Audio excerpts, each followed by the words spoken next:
आज आम जानिबा दाम्पत्य जीवन में संतान संतति और दायित्व। स्वामी स्त्री जीवन में संतान संतति एक आवश्यकता रही।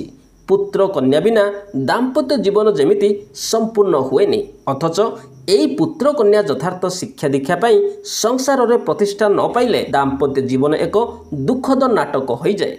कौन कले आपणों पिलामाने दाम्पत्य जीवन सुख को वर्धित करेंगे, पितामाता जीवन को परिपूर्ण करेंगे, से विषय में आम आज यही वीडियो माध्यम आलोचना करवा। यही वीडियो मुख्यतः 13टी पॉइंट्स को नहीं आम आलोचना करवा। चलतु सेगुड़िक कौन कौन ता प्रथम आम नजर पकेइबा। नंबर 1 परिवार नियंत्रण, नंबर 2 स्नेह और शासन, नंबर 3 उच्च आकांक्षा, नंबर 4 व्यर्थ आकांक्षा, नंबर 5 समालोचना, नंबर 6 तुलना, नंबर 7 पुरस्कार और तिरस्कार, नंबर 8 श्रृंखला ज्ञान, नंबर 9 अनुसंधित्सा बढ़ातु, नंबर 10 दायित्व दियंतु, नंबर 11 स्नेह श्रद्धार वातावरण, नंबर 12 सस्ता साहित्य और चित्र, नंबर 13 सांगसाथी विषय सतर्क रुहंतु। प्रथमे आमे आलोचना करिबा परिवार नियंत्रण विषय।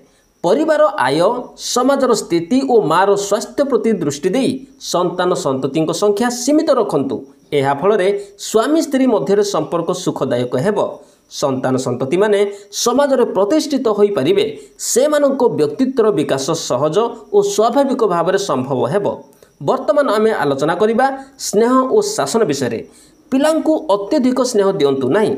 से जहाँ जितेबाला चाहूँगी ताहा संगे संगे पूर्ण करंतु नहीं। मनुष्य जहाँ चाहे सब बेले ताहा पाए नहीं।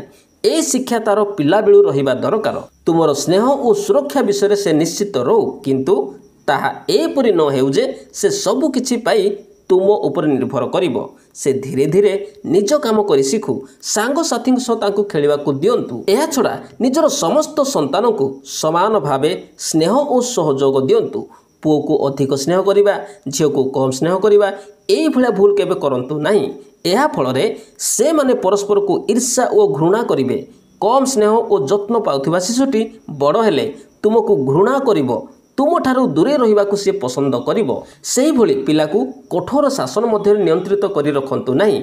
सब बेले एइटा करे सेइटा करे एई भला कही तार निजस्व विचार बुद्धि को नष्ट करने को सुजोग दियंतु नहीं। सबु बेले माड़ गाली और नाली आखि देखांतु नहीं। एहा फलरे पिला और आपणक मध्यरे भय और छलनार पाचेरी ठिया हेबो। से आपणको सबु कथा कहिबो नहीं।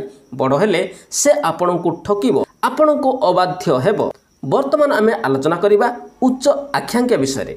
पिलांको उपरे निज उच्च आकांक्षा को चापी दियंतु नहीं। हुए तो आपण पिला को उपयुक्त स्नेह और सुरक्षा देउछंती, किंतु ताकू सब बेले कहतु नहीं तते क्लास रे फास्ट हेबाकू पड़िबो, नहेले मो मन रे बहुत दुख हेबो। एहा फलरे पिला जदि क्लास रे फास्ट न होई पारे तेबे से मन रे बहुत कष्ट पाए। से पितामातांको आकांक्षार समकक्ष होई पार नथिबारु निजकू हेउ ज्ञान करे। एहा द्वारा तार यथार्थ मानसिक और शारीरिक विकास घटे नहीं। वर्तमान आलोचना करिबा व्यर्थ आकांक्षा। अनेक पितामाता निज जीवन में जहाँ करि पारि नाहंती ताहा संतान संतति मध्य दे पूरण करने को चाहती। धरतु पिता डाक्तर हेबाकू चाहूथिले, अर्थ अभावरु से शिक्षक होइछंती, तेबे से सबले इच्छा करिवे पुओ तांकर डाक्तर हेउ। ठीक सेही बोली जेउ माँ नर्तकी हेबाकू चाहूथिले किंतु होई पारि नाहंती, से इच्छा करिवे तांको झियो नाच शिखु एवं प्रतिष्ठिता नर्तकी हेउ। किंतु जदि ए भली पुअर डाक्तरी पाठ प्रति आग्रह न थाए, से झियो नृत्य शिक्षा को पसंद करू न थाए, तेबे पितामाता को खुशी करने को जाई उभय निज इच्छा विरुद्ध रे से दिगरे जिबे और भल प्रदर्शन करिवे नहीं। एहा फलरे पितामाता कष्ट अनुभव करिवे। से माने पितामाता जोगु भल करि पारिले नाही बोली असंतोष व्यक्त करिवे। एहा फलरे परिवार रे अशांति और असंतोष बढ़िबो। तेणु पिलामानंको उपरे निजर व्यर्थ आकांक्षा को लदी देबाकू केबे चेष्टा करंतु नहीं। वर्तमान आमे आलोचना करिबा समालोचना विषय। निज पिलार अक्षमता को बारंबार ता निकटरे बा अन्य मानक आगरे कही समालोचना करिबा ठीक नुहे। सेटा बोका बा सब बेले ता देह खराब इत्यादि कथा बारंबार कहवा द्वारा पिलामानक मनरे खराब प्रभाव पड़े से निजकु से भली अनुभव करे फल तार विकास बाधाप्राप्त हुए। अन्य पक्षरे प्रेरणापद और उत्साहमूलक कथा कहवा द्वारा बक्का पिला बुद्धिमान हेबा पई और रोगा पिला स्वास्थ्यवान हेबा पई प्रेरणा अनुभव करी सचेष्ट हेबे। तेणु निज पिलांकु समालोचना न करी उत्साहित करंतु। एहा फल से बक्का निर्बुद्धिया लज्जाशील भली खराब गुणरू मुक्त होइजिवो। नेक्स्ट आसिला तुलना करिबा। निजर पिलांकु अन्य पिलामानक सहित अथवा साई पड़िसार पिलामानक सहित तुलना केबे करंतु नाही। तांको पुओ केते भल पडुची अथच तते सबु देई मध्य क्लास रे 10 जनक मध्य तोर ना रही पारुनी। मने रखंतु प्रत्येक शिशु एक प्रकार हेबा केबे संभव नुहे। जणे हुए तो भल पड़ी पारे, अन्य जणे भल खेली पारे, तृतीय जनक हुए तो भल खेलिबा सहित भल पढ़ी पारे, किंतु समस्ते समान भाव में सबुथिरे भल करि पारिबे नाही। तेणु जनक सहित अन्य जनक तुलना करी शिशु मनरे आघात केबे दियंतु नाही। एहा फलरे तार व्यक्तित्व गठन रे बाधा सृष्टि हेबो, से आत्मविश्वास हराई बसिबो। नेक्स्ट आसिला पुरस्कार और तिरस्कार।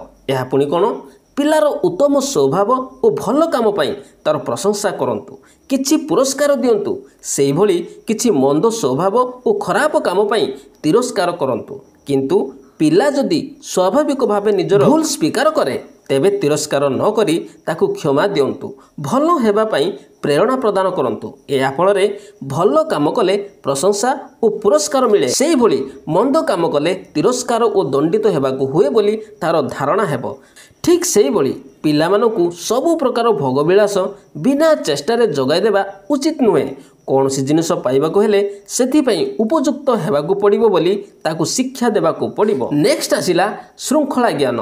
दैनंदिन कार्यक्रम रे श्रृंखलार शिक्षा देबा दरकार। गाधोइबा, खाइबा, खेलिबा और पढ़िबा आदि काम निर्दिष्ट समय करने शिक्षा दियंतु, किंतु एहाकु एक अपरिवर्तनीय नियम रे परिणत करंतु नाही। एहा फलरे कार्य निर्घंटरे सामान्य व्यतिक्रम हेले पिलामाने विव्रत होई पड़ती, असुस्थ होई जानती। श्रृंखला शिखांतु, किंतु आवश्यक पड़िले सेथिरे व्यतिक्रम हेबो और पिला निजकु सेथिरे खाप कोई परिबा दरकार। एही कारणरू छुट्टी मानकरे सामान्य विशृंखला को प्रश्रय दियंतु। निज घरे बाहरे बंधु मानक पाखरे किछि दिन रहिबार बंदोबस्त करंतु। एहा फलरे अन्य परिस्थिति रे चलिबारे से कष्ट किंबा असुविधा अनुभव करिबो नाही। नेक्स्ट आसिला अनुसंधिच्छा बढ़ातु। अनेक पिला अत्यधिक अनुसंधिच्छा देखाई थांती, विभिन्न विषय प्रश्न पचारि थांती। से सबु प्रश्नर सठिक उत्तर देबा दरकार। जानि नथिले से विषय पढ़ी बुझी ता प्रश्नर उत्तर देबे, किंतु गाली देई ताकु चुप कराई देबा फलरे तार जानिबार इच्छा बाधा प्राप्त हुए। से सबु कथा पितामातांकु पचारिबाकु संकोच करे। अन्य मानक पाखरु से तार मनरे उठुथिबा प्रश्नर उत्तर पचारि बसे। अन्य जहाठारु से निज प्रश्नर उत्तर चाहे से खराब प्रकृतिर बा अज्ञ होइथिले तार उत्तर पिलाकु विभ्रांत करे, अनेक समय कुपथगामी मध्य कराए। नेक्स्ट आसिला दायित्व दियंतु। पिलामानंकु अतिरिक्त गेल्हा और सुरक्षा भितर न रखी घरे और बाहरे छोट छोट दायित्व दियंतु। आग्रह से जेउ काम करुची ताहा करिबाकु ताकु प्रेरणा दियंतु। एहा फलरे से माने घर बाहरे स्वाभाविक भावे रही पारिबे, निज काम निजे करि पारिबे। नेक्स्ट आसिला स्नेह श्रद्धार वातावरण। घरर वातावरण स्नेह श्रद्धा पूर्ण हेले शिशुर आत्मविश्वास बढ़े, तार व्यक्तित्व ठीक रूपे गठित हुए, सबु कार्य तार उत्साह बढ़े। किंतु शिशु आगरे पितामाता निज मध्य सबुबेले कलह कले पिला निजकु निराश्रय मने करे, घर ताकु भल लगे नहीं, पितामाता प्रति तार सम्मान रहे नहीं, बाहर लोकंको सामान्य स्नेह आदर ताकु भल लगे। बड़ हेले से माने घर छाड़ी चली जिबार संभावना अछि। पितामाता वैवाहिक संपर्क तिक्त हेले संतान संतति विपथगामी हेबार संभावना बेसी। तेणु दाम्पत्य जीवन में पारस्परिक स्नेह सहयोग और सहानुभूति बढ़ातु। एभली वातावरण में बढ़ुथिबा पिला पितामाता श्रद्धा सम्मान दे शिखे और समाज रे सम्मानजनक जीवन यापन करे। नेक्स्ट आसिला सस्ता साहित्य और चित्र। घरे सस्ता जौन उत्तेजक बही रखंतु नाही।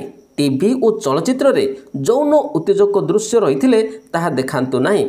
ए सबु जिनिस ठारू पिलांकु सर्वदा दूरे रखंतु। शेषरे आसिला सांगसाथी विषय सतर्क रुहंतु। निज पिलार सांगसाथी विषय सतर्क रुहंतु। पिलाकु निज बयसरु अधिक वयस्क पिलामानक सह साथी हेबाकु सुजोग दियंतु नाही। चाकर बाकर मानक सह पिलामानकु सांग हेबाकु ओ खेलिबाकु सुजोग दियंतु नाही। ए माने पिलामानकु अनेक समय କୁପଥଗାମୀ କରାଇଥାନ୍ତି। ଏଥିପାଇଁ ପିଲାମାନଙ୍କୁ ପିତାମାତା ଯଥେଷ୍ଟ ସମୟ ଦେବା ଦରକାର। ପିଲାମାନଙ୍କ ସହ ବନ୍ଧୁତ୍ୱ ବଢ଼ିଲେ ସେମାନେ ନିଜର ସାଙ୍ଗସାଥିମାନଙ୍କ କଥା ସବୁ କହିବେ। ଆପଣ ତାର ବିକାଶ ଧାରା ବିଷୟରେ ସବୁ କଥା ଅବଗତ ହୋଇପାରିବେ, ତାକୁ ଠିକ୍ ଉପଦେଶ ଦେଇପାରିବେ। ଏଭଳି ଭାବେ ଦାମ୍ପତ୍ୟ ଜୀବନରେ ପିଲାମାନଙ୍କ ଯଥାର୍ଥ ବିକାଶ ପାଇଁ ଦୃଷ୍ଟି ଦେଲେ ସଂସାର ଜୀବନ ସୁଖମୟ ହୁଏ। ହଉ ଫ୍ରେଣ୍ଡସ୍, ଏହି ଭିଡ଼ିଓ ମାଧ୍ୟମରେ ଆମେ 13ଟି ପଏଣ୍ଟସକୁ ନେଇ ଅତି ସୁନ୍ଦର ଭାବରେ ଆଲୋଚନା କଲେ ଦାମ୍ପତ୍ୟ ଜୀବନରେ ସନ୍ତାନ ସନ୍ତତି ଓ ଦାୟିତ୍ୱ କ'ଣ ରହିଛି। ଆଶା କରେ ଏହି ଭିଡ଼ିଓରୁ ଆପଣମାନେ ବହୁତ କିଛି ଶିଖିବାକୁ ପାଇଥିବେ। ଯଦି ଭିଡ଼ିଓଟି ଆପଣମାନଙ୍କୁ ଭଲ ଲାଗିଥାଏ ଏବଂ ଆପଣମାନଙ୍କ କାମରେ ଯଦି ଆସେ ତେବେ ଭିଡ଼ିଓଟିକୁ ଲାଇକ୍ କରିବେ, ସାଙ୍ଗମାନଙ୍କୁ ସେୟାର କରିବେ। ଯଦି ଆମ ଚ୍ୟାନେଲକୁ ପ୍ରଥମ ଥର ଭିଜିଟ୍ କରିଛନ୍ତି ତାହେଲେ ଚ୍ୟାନେଲଟିକୁ ସବସ୍କ୍ରାଇବ୍ କରିବେ। ଧନ୍ୟବାଦ।